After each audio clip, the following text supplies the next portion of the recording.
começando a conversar.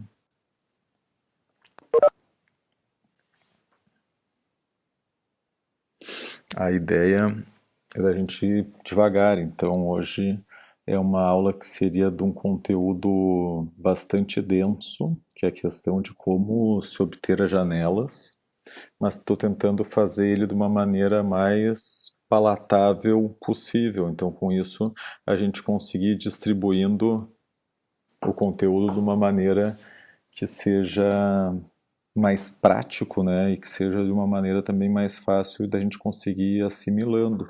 Vocês vão ir vendo que assim como em relação às outras aulas iniciais, o conhecimento vai se juntando, né? Seja das bases do ultrassom, seja a questão que a gente falou de punção, técnica, pulmão, o próprio FAST. Então, vocês vão vendo que como vai se encaixando os assuntos à medida que a gente avança, né? A ideia é seguir nesses protocolos, então, nessas reuniões semanais. Vocês ficam à disposição para colocar as dúvidas ali no chat, dá para usar de maneira privada ou em aberto, e depois ao final da aula a gente vai discutindo. Para as dúvidas práticas, né, me acionem no WhatsApp durante a semana, quando vão fazendo os exames que a gente consegue resolver.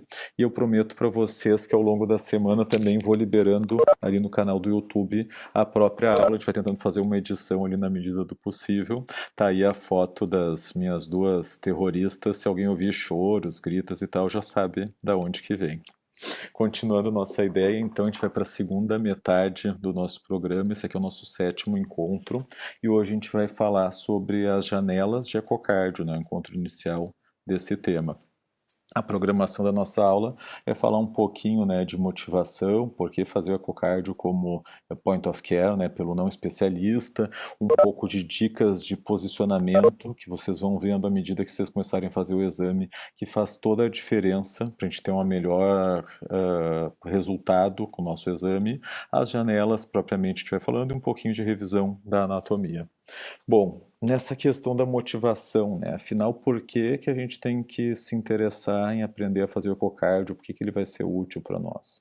A grande questão é que quem está atendendo pacientes que são graves, né, independente do cenário, a gente já conversou isso diferentes vezes, né? Se o paciente está num pré-hospitalar, se o paciente está na emergência, se o paciente está na enfermaria ou está na UTI, quando eu tenho um paciente grave, eu tenho um problema que eu preciso resolver e eu tenho dificuldade em ter as informações de uma maneira rápida.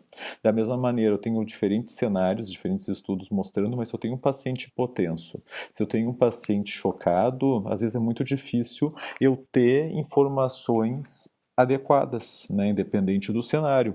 E mesmo num cenário de terapia intensiva, ou mesmo num cenário mais grave, quando a gente vai pensar em choque, e toda a fisiologia que a gente pensa, e todos os tratamentos que a gente estuda, tudo isso vem muito baseado num estudo, né, e numa fisiologia, numa avaliação que vem lá atrás do Swan-Ganz, que a gente sabe que é uma terapêutica de monitorização que está em desuso, né, que está sendo, né, constantemente criticada, reavaliada. Então eu continuo tendo o mesmo problema que a gente tinha, sei lá, há 30 anos atrás, quando se usava mais ultrassom e tal, porque eu não consigo entender direito o que se passa com o meu paciente, qual é a causa do choque, qual a melhor maneira de intervir, mas a grande ferramenta, que é onde baseou a nossa evidência, nossa forma de pensar, a gente sabe que não tem mostrado bons resultados e vem cada vez se usando menos essa ferramenta. Bom, e qual é a ferramenta que surgiu?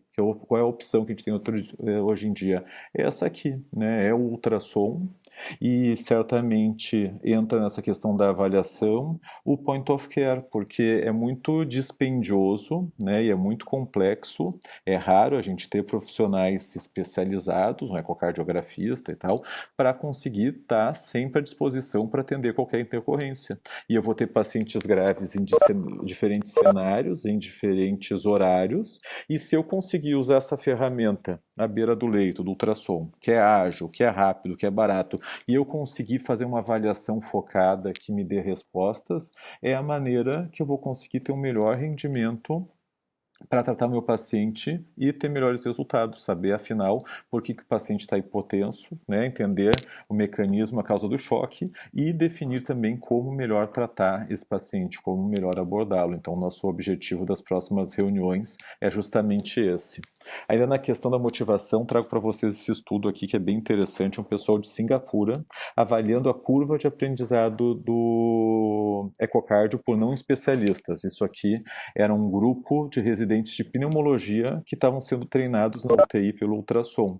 E é legal porque assim, eles pegam domínios, né, habilidades básicas. Bom, é conseguir fazer as janelas, que a gente está falando hoje, é avaliar derrame pericárdico, a gente vai falar mais adiante, né, se o paciente tem tamponamento ou não, é avaliar o ventrículo direito, avaliar o ventrículo esquerdo, avaliar, né, a cava, mitral, como é que é o resultado desses aprendizes na medida que eles vão sendo treinados. Bom, a notícia é boa. A partir de 10 exames, não preciso nem ter 10 exames para ver tamponamento, eu já estou com rendimento super ok. 94%, não preciso ter 10 exames para conseguir ver tamponamento.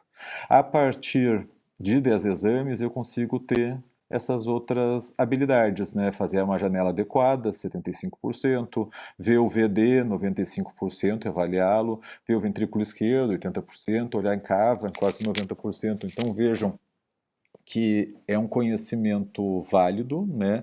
É um conhecimento que tem muita relevância para tomada de decisão, para avaliação do paciente, e embora, né, a gente sempre tenha a dificuldade, o medo, né, de usar o ultrassom, ainda mais a questão do ecocardio, a gente já está numa subespecialidade da cardiologia e tudo mais, mas vejam que com um número pequeno de exames acompanhados, né, e daqui a pouco isso aqui vocês vão estar fazendo com um colega de vocês, ou até mesmo, sei lá, acompanhando um ecocardiografista e conversando com ele, eu posso ter informações super relevantes, né, de avaliar um tamponamento com menos de 10 exames, de avaliar uma função sistólica do ventrículo esquerdo com 10 exames, então não é nada tão dispendioso quanto a gente pensaria inicialmente. Aqui estão as curvas de aprendizado e eles mostram o mais difícil a aula de hoje, na verdade, que é mostrar uma janela acústica favorável, mas quanto mais eu treino, né, eu estou falando 10, 20 exames, melhor o meu resultado e isso com uma repercussão clínica bastante interessante. Vocês vão ver, eu imagino que ao longo das semanas vai ficando mais natural toda a conversa que a gente vai ir tendo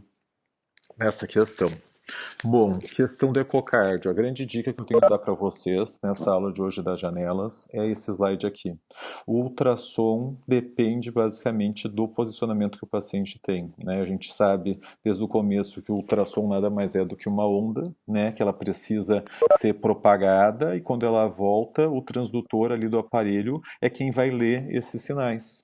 E a gente sabe que tem estruturas que são muito amigáveis à onda do ultrassom, por exemplo, o líquido, enquanto tem estruturas que não permitem que a onda do ultrassom se propague, né? Por exemplo, o ar e o osso, né? Dá para dizer sem medo de errar que o ultrassom é inimigo do ar e do osso. Então, o que eu preciso para fazer o ecocardio de uma maneira adequada? O grande problema do ecocardio é por estar dentro do tórax, naturalmente, muitas vezes tem um pulmão e tem ar no meio do caminho que impede de formar a imagem.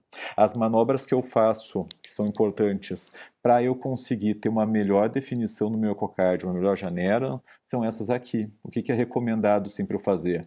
Deixar o paciente numa posição de decúbito lateral esquerdo.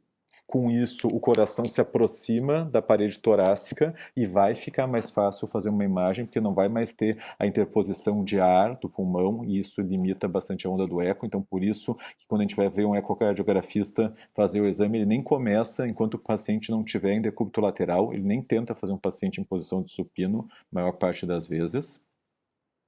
Da mesma forma, que uma outra tática interessante é essa aqui, de pedir para o paciente levantar o braço esquerdo, porque o que acontece? Com isso, o gradil costal se afasta, me dá mais espaço entre as costelas, entre os ossos, e eles deixam de ser um impedimento para a minha onda do ultrassom se propagar e voltar. Então, por isso que a gente precisa desse posicionamento que é o mais adequado para conseguir janelas acústicas mais favoráveis e conseguir um exame melhor. Então, uma grande dica para todos vocês que estão começando é cuidar e pedir uma posição adequada, decúbito lateral esquerdo e membro superior esquerdo elevado, para favorecer a janela. Transdutor, né, todos vocês conhecem o transdutor de ecocardio, eles chamam ele de microconvexo, ele é menorzinho, ou seja, eles chamam isso aqui de footprint, ele é menorzinho até mesmo para conseguir entrar no meio das costelas e permitir uma imagem mais adequada.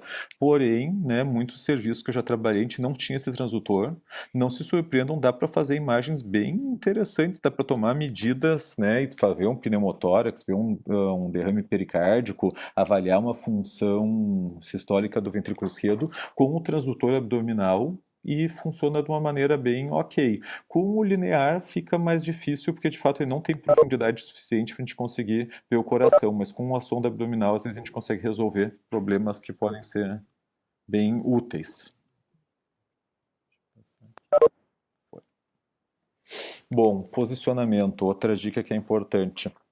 Além do paciente estar em decúbito lateral e o braço elevado, é importante que eles mostrem bem como segurar o aparelho do ecocardio, como segurar o transdutor. O que eles recomendam? Segurar sempre com dois dedos, né, o indicador e o polegar, mais ou menos como se fosse uma caneta, mais ou menos quando a gente vai escrever, e o resto da mão está apoiado sobre o paciente. Por que eles recomendam isso? Porque dessa maneira eu consigo manter uma orientação mais fixa, né, mais firme, mas eu também tenho uma motricidade muito mais fina para ajustar um pouquinho o ângulo para cá, o ângulo para lá e assim por diante, porque a gente vai vendo é muito delicado, né? É muito tênue a diferença de ângulo que pode dar a maneira que eu seguro, a maneira que eu oriento, e isso faz uma diferença muito importante no momento que eu quero avaliar as estruturas de uma maneira correta. Então a grande dica é mão apoiada sobre o paciente e segurar o transdutor da maneira como se fosse uma caneta. Outra questão importante para a gente começando a conversa é a gente lembrar dos critérios iniciais, né, das aulas iniciais de base, porque, por exemplo, a gente vai falar em corte ecográfico, né? Toda vez que eu estou segurando o transdutor e encostando ele contra o paciente, eu tenho que lembrar que a onda do eco sai sempre, né, como uma linha reta, né? Não é à toa que o pessoal fala em corte, é como se fosse, né, uma faca, uma espada que atravessa, e isso vai me dar uma representação gráfica, né? O algoritmo ali do aparelho do ultrassom vai me dizer o que está mais perto, o que está mais longe e como é que essas estruturas se comportam à medida que a onda do eco avança. O que eu quero lembrar com vocês com isso? Bom, eu encosto meu transdutor no paciente e o que tiver mais em cima da tela é a representação das estruturas mais superficiais, e o que tiver mais embaixo vai ser o mais profundo.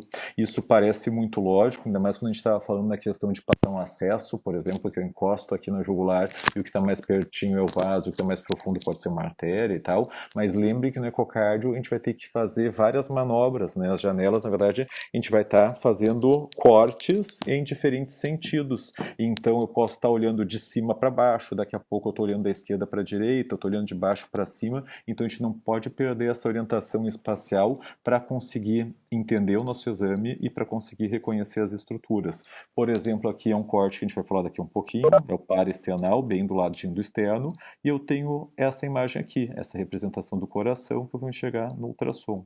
Então, só de eu ver que a parede, essa aqui está mais próxima de onde está meu transdutor, eu sei que essa é a parede anterior.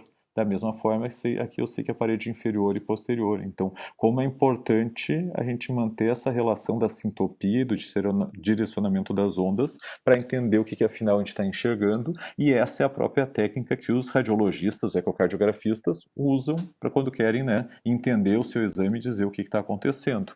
Outro ponto importante, a gente já tinha conversado, que por convenção, sempre a gente vai fazer um exame geral de ultrassons radiologistas, o marcador, né, o índex fica aqui à esquerda, é a maneira que se faz o exame em toda a radiologia. Porém, na ecocardio isso é diferente, pelo menos para os adultos, toda vez que a gente vai fazer um exame do ecocardio, o índex fica para o lado oposto, fica aqui para a direita, e a gente vai usar o indicador do transdutor também dessa maneira. E isso a gente precisa saber porque é a maneira como a imagem vai ser formada. Um exemplo está aqui, eu tenho o paciente de novo na posição adequada, decúbito lateral esquerdo, braço elevado, e eu estou com o meu transdutor na ponta do coração, no ápice, apontando para o ombro do mesmo lado, o ombro da esquerda. Com isso, o meu índex eu sei que está aqui. E esse é o grande referencial para eu saber que essas aqui são as cavidades da esquerda, afinal o meu marcador, meu índex estava apontando para a esquerda, enquanto o lado que eu não aponto é o lado da direita. Se eu segurar meu transdutor errado, eu vou ter uma imagem invertida, uma imagem espelho, e vou começar a achar que o meu ventrículo direito pode ser maior que o esquerdo, pode mudar completamente o entendimento do caso, se eu não tiver rigidez em saber para que lado é o que é.